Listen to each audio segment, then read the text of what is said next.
Well, hello, Earthling. Oh, I know. I didn't say good morning, Earthling. Ha! That's funny.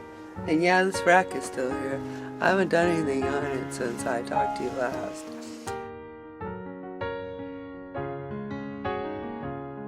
I was on this thread somewhere where they were talking about expensive watercolor paper. And I want to show you this. This right here. This is a 300-pound, really heavy, all cotton watercolor paper. It's a huge piece. You can cover your body with it. Then what you do is you just cut it up into 6 equal pieces, and you have 6 pieces of really good watercolor paper. Which was that? What is that? Only like $2 a sheet. If you wanted to cut it into a smaller size, then it's less than $1 a sheet. If you want to do that, if you want to cut it into 12 of them, fit them in a little one like that. But this one, this size will go in this side. That'll go in there, no problem. So, anyway, that's my idea for you guys that thought watercolor paper was expensive. Yeah, but you know what? If you start off on expensive, nice paper, then you don't have to readjust your head when you get better. I just use it over and over again until it's completely gone, and then I use it for something else. Paper is not the problem. What the problem is when you get your picture, right? If it's not there, it's like the paper is paper for something else. Don't have hard feelings. Just use it for something else. If you want to be able to go through those paintings like that, make 7 of them in one night, you're going to go fast. And what you're going to do is you're not going to worry about how much this paper costs. Take the first couple pictures. I gotta get a little strong. Take the first couple pictures and use the back of the paper or use something else. But then when you get to be about 3 of them, then you start using your good paper. Use the front, use the back, then turn it and use the side, and then use it for all the other things. And then when you turn it over, then when you're done with that, make a list out of it.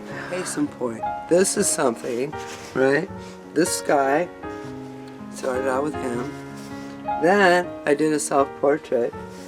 That turned out nasty. So then I turned it into this is my palette guide. It's a palette guide. I know, and it was a picture. Then it's a palette guide. Now, what does it say? We remember. The Jewish women remember the Holocaust. So it's 4 things. See how much? So if I only, well, this is a big piece. If I only spent $4 on this piece of paper and I got this much use out of it, that's $4 very, very well spent. Well, I didn't spend that much on this paper, so you can see. If you have watercolors and they don't turn out, you don't want to feel bad about throwing the paper away, because you don't have to. Let me show you where my things are here. On this little girl, see, she's got some ideas written on her. And this one, see, I'm there on my website. I can put that here, I'll show you. It was this for a class or something, and then it ended up to be my list for a website. Anyway, my whole point is, if you don't like your picture, you haven't wasted anything. You haven't wasted anything. You just flip it over, do another one, and then flip it over and do the corner one. You keep going until it doesn't have to be perfect.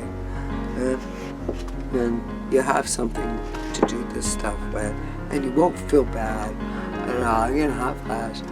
Woo! I got warm in here. Is it warm in here, or is it just me? Okay, my old dog Lucy, she looked up at a fireman once. She says, "Hey, you're cute. Where's a good fire when you need one?" I said, "Lucy." She never did get married. She was too big of a flirt. Anyway, that's what happens with watercolor paper. On to something else. Hopefully it's more interesting than this. But vlogs get